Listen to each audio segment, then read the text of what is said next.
We are at what is affectionately known to comic book fans as the Hall of Justice.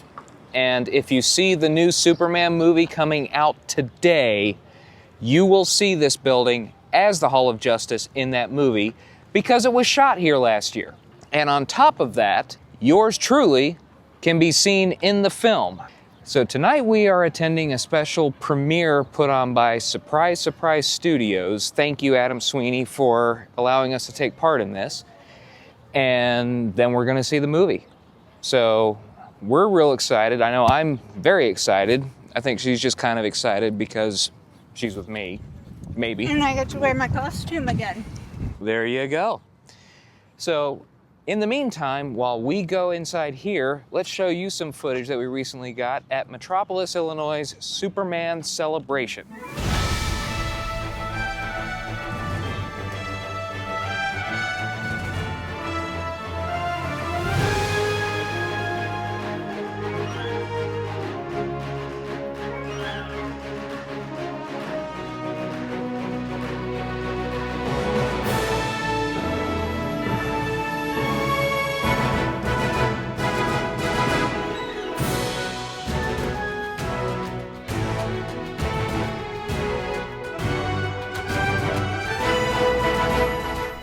By far the coolest part of Metropolis is the Superman Museum, the largest collection of Superman memorabilia on the planet.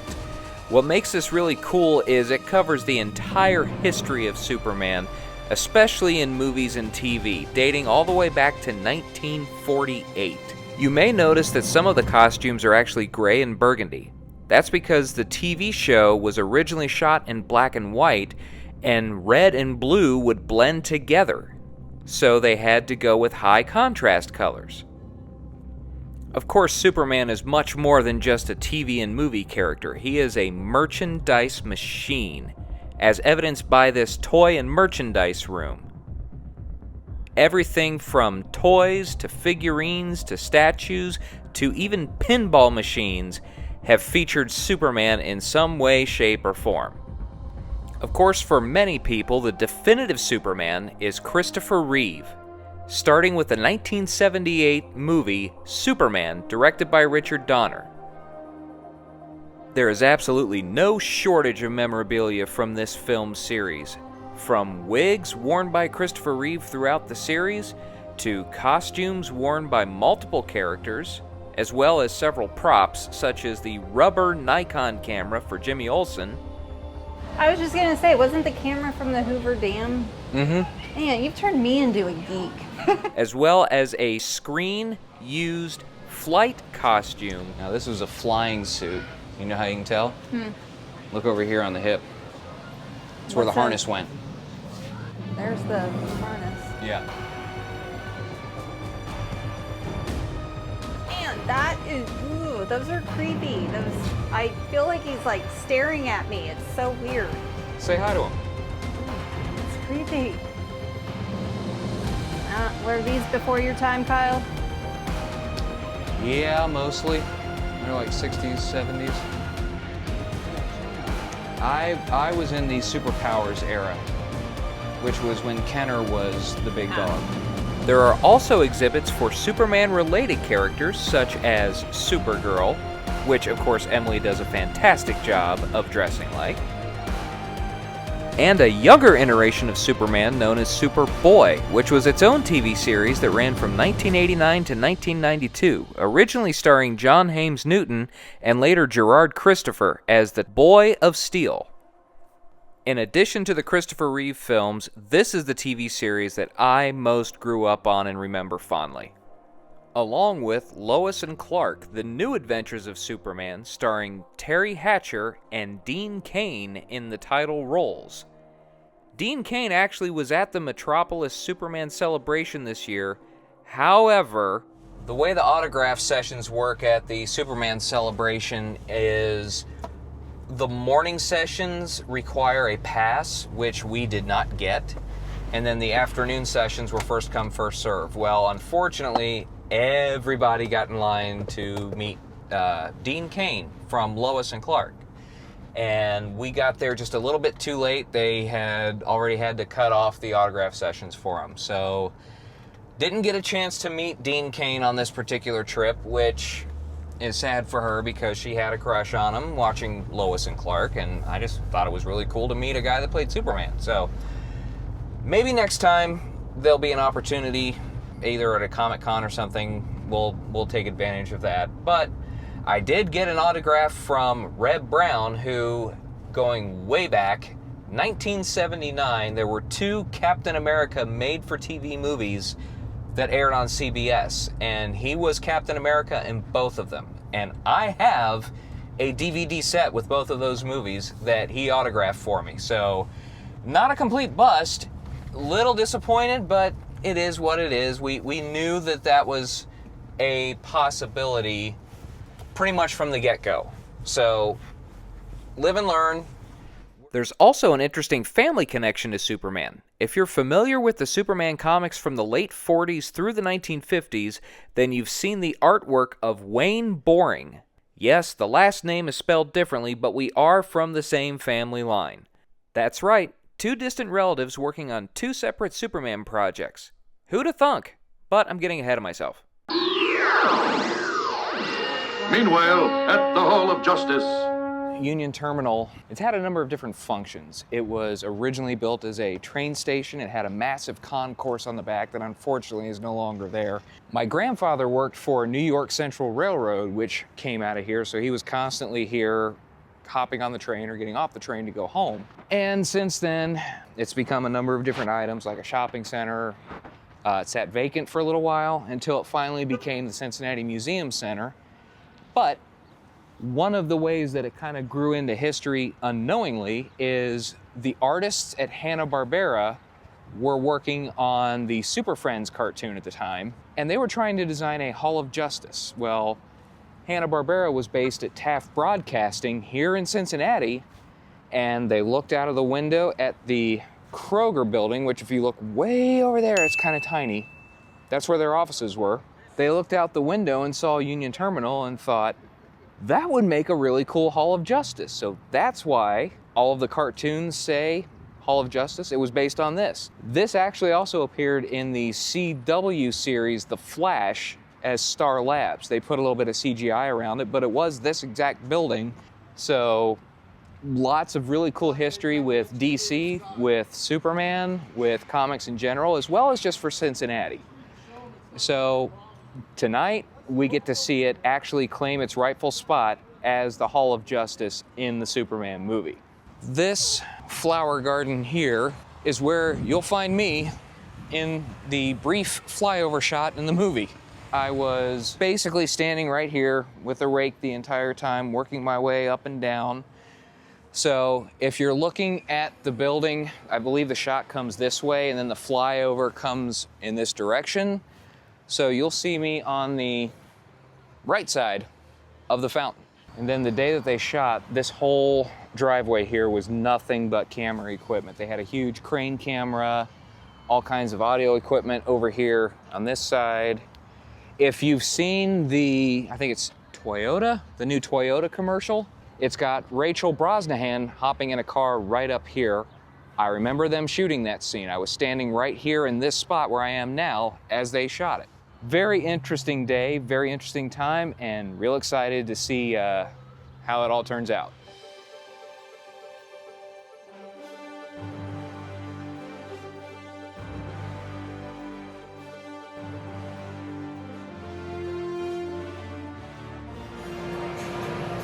It's a super cupcake.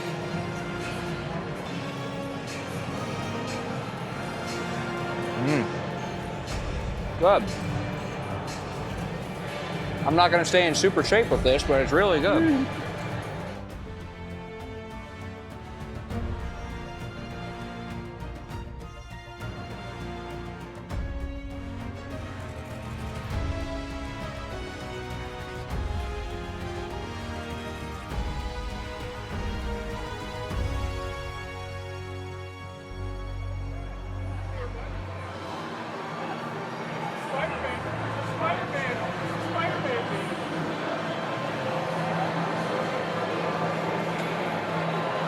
I love that Ninja Turtles one there.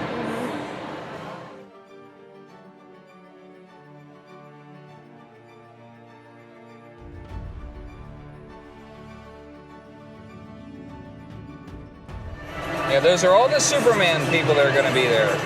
That's the one I'm actually most excited for, because that's the show I grew up watching. Gerard Christopher, if you see this video by any chance whatsoever, I would love to say hi.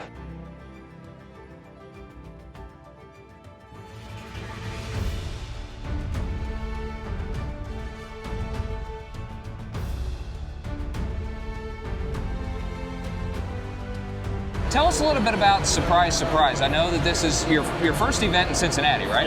Yeah, that's correct. So Surprise Surprise is a creative and experiential studio.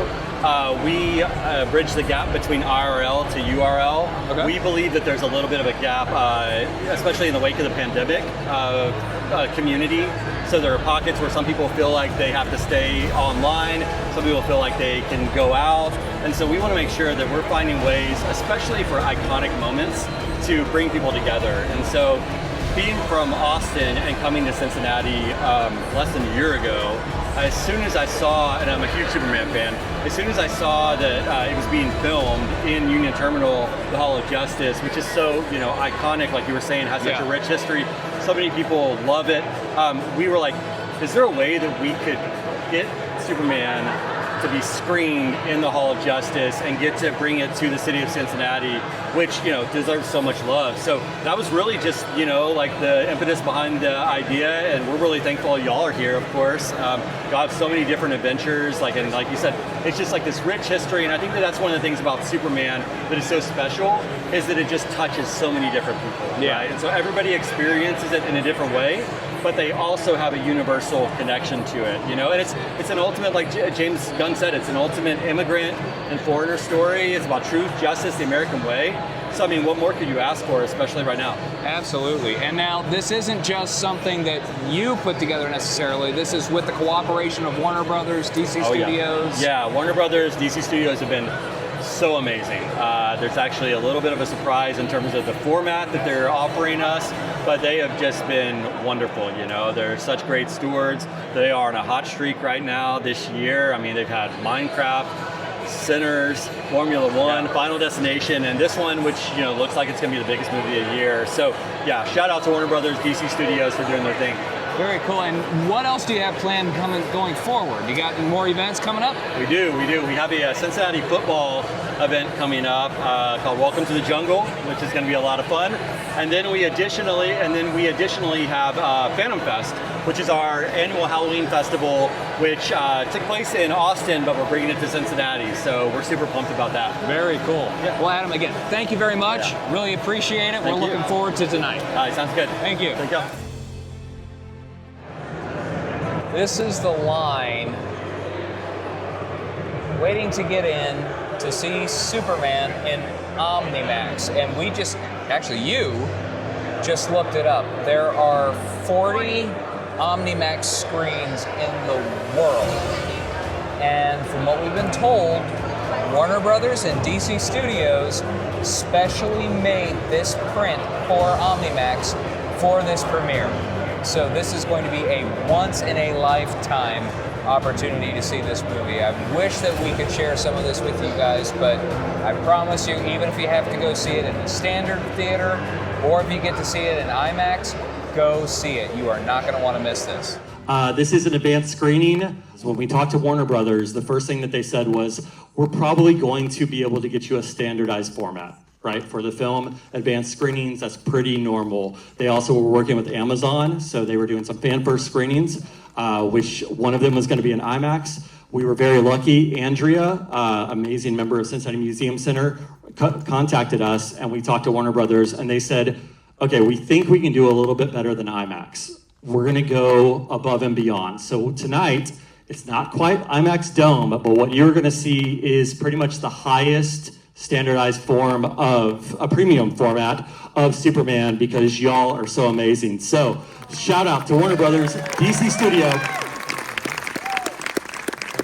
We hope you enjoy it. We hope to get to see you again at future events. Tonight, you will truly believe a man can fly. On behalf of Surprise Surprise, we we proudly present you Superman. It was really good. What'd you think of it? I loved how it gave him a Humanity. humanistic, like Humanity humanity is the word you're looking for. Sure, yeah. And that is true.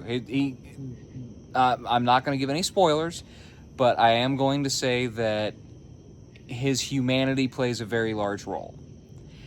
In addition to that, I think Rachel Brosnahan as Lois Lane was one of the best choices you could possibly make for Lois Lane. She's got that really... She's got a vulnerability very similar to what Margot Kidder had, if you're familiar with that, but it's also like she's got that hidden cockiness, I guess is the best way to describe it. She does an absolutely great job. Everyone in this movie is very well cast. Nicholas Hoult as Lex Luthor you love to hate him. He does an absolutely great job. Oh, I didn't love him at all. That's the whole point. I hated him the entire... Yeah. Right, and that's the whole point. So, very, very good movie. They don't spend a whole lot of time going into backstory, but they do it just enough to where you can get caught up. I'm not going to spoil it, but there was an aspect between Lois and Clark that I loved their take on. And I think I know exactly what you're talking about. I don't know how to say it without giving anything away, so I'm not going to. So the chemistry between David Corenswet and Rachel Brosnahan is amazing. You 100% believe that they are in a relationship, a new relationship at that, one that has not had a chance to grow. I will say, Crypto Steals the show. Oh yeah, by 100%. far. Yeah. If you're a dog lover, or even if you're not a dog lover, you think dogs are annoying, you're still going to find something to love about Crypto. The whole, his whole character, his whole arc, and then the payoff at the end, all of it's really well done. All right, so I want to drop one little Easter egg. Okay, so here's what we're going to do. If you don't want any spoilers at all, stop now. It's not a huge spoiler, and really, it's probably going to be pretty public pretty quick. But if you're concerned about any spoilers at all, stop now, subscribe to this channel. Thanks for watching. On to the spoiler. All right. No, you got to get the full effect.